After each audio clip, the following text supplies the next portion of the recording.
This is a 1981 FXE. I got it from the original owner's family. His brother had bought it new. His brother had it about 4 years after it was new and rode it and did the various changes to it that you see. Now, I was asked by one of our guys, Martin, to build him a Todd style rigid and to select within certain parameters a good base bike. Now the request was that he wants mid-glide controls, he wants an S&S carburetor. So here we have the 81 matching number bike, which I told him is good for values and easier to import. He's in England, in the UK, somewhere. I don't know if it's exactly England, I didn't ask, but the UK. Anyhow, so we have an S&S carb that works good, and matching number 81 FXE. The motor and transmission have the appearance of never been apart. Runs quite well. What the man told me,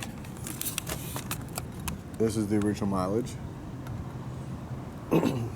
So whether the original brother did a top end at one time, it's possible, who knows.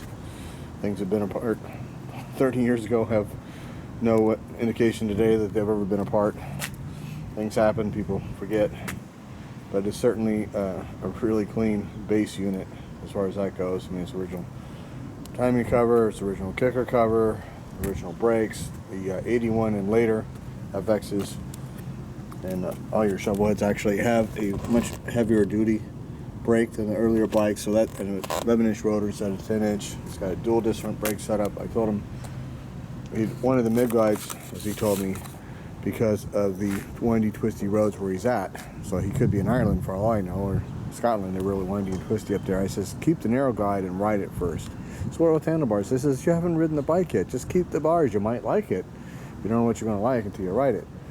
So he wants the standard little FX production where we bob, and he's only upgraded at this time into a rigid looking rear section. I showed him some pictures of that. But this is the base unit we got. And we're making this video to show him and everyone here who's watching, paying attention, what we do. So this is a plan. We're going to keep the front end just like you see it. Probably get that Pennsylvania sticker off. And maybe it comes off, maybe it doesn't. Put a little Sportster tank on it, or some type. Little flat rib fender or some type. Little round oil tank in the rigid section, and boom, voila, this is essentially his motorcycle. So I said it's pretty simple and easy to change this stuff, the details, when you get it there, and you're going to have to do maintenance yourself, or you're going to spend a lot of money. So of course I'm making a video when somebody's walking on the street, so everybody's nerfing. Always. But so we've been waiting all day. This is bike I got a month ago, and I just fired it up the first time last night. Didn't have the charged battery, it didn't sump. Quite impressive for a shovel head. Just fired right up. Boom. So I assume it will do the same thing. And obviously from the tag, it was in Pennsylvania. I got it out of Arizona. And that is the standard Super Glide FX style fork. Even has a Super Glide little tab on the front. Even has your little reflectors there, and those are shovel head reflectors, not Evo. The Lockhart oil cooler system was a era accessory. For an FXE, you had to spend extra money from Harley to put it on. So that's that. So we'll see what kind of extras he just decides, or what kind of base bikes he decides to go with, just the base bike.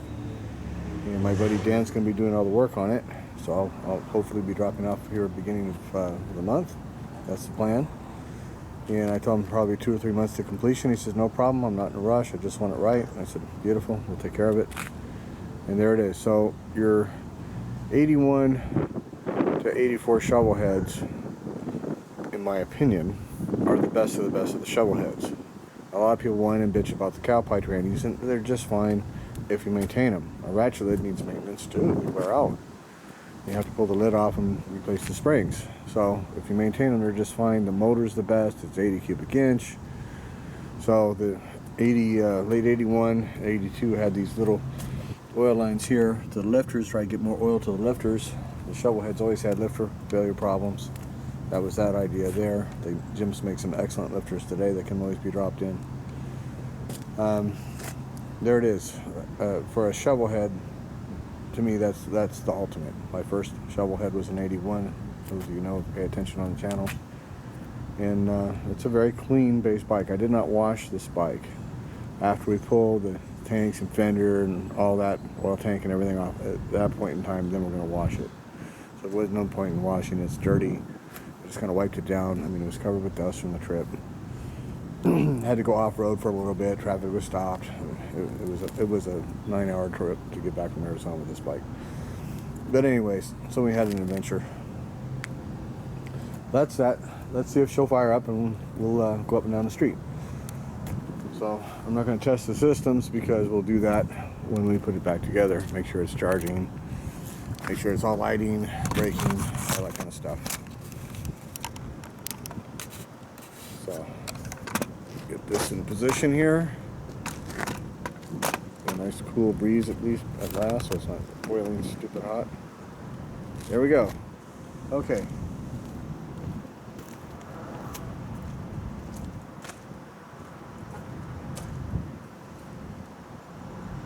Gas.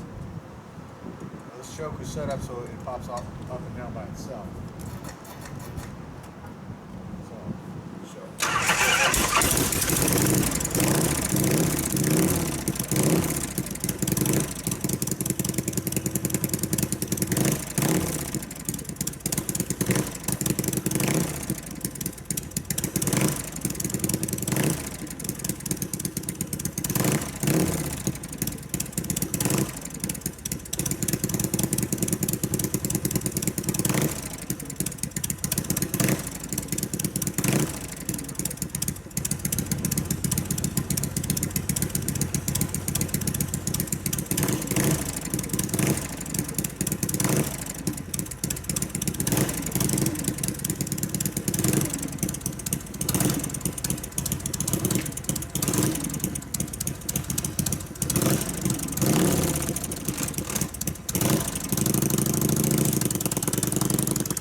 Okay, now, one of the things the man told me about this bike from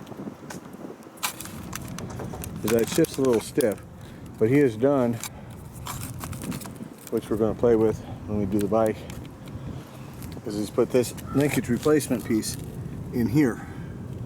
That's not stock. So we're going to replace something and see if we can get it shifting a little bit easier. It's just a little bit stiff. It's a real firm, you know, boom, it's in gear, boom, it's not. Real light touch to get neutral. So, you know, little stuff like this we got to go over. You know, oh, that's cracked, we fix, replace, whatever. So there's always something. But the base bike of this machine, it's really sound. It runs strong. It feels good. Well, we had some cops at the end of the road, so I didn't quite go all the way down the other time. So I didn't know helmet. Hello. Hi, officer. But the base unit on this bike is, I mean, it had only, I got it at like 115 degrees, had like 3 drops of oil under it. Guy rode it to meet me. It's like, wow, impressive. So it's a, you know, these things are old, man. This is an 81. You know what year is it? 2016. Come on, it's an antique. It runs as good as this. That's an impressive bike. So I like this bike. We're going to do really good on this machine. I hope Martin's going to like it too. And that way everybody gets to see what we do. See you all in the next video. Bye bye.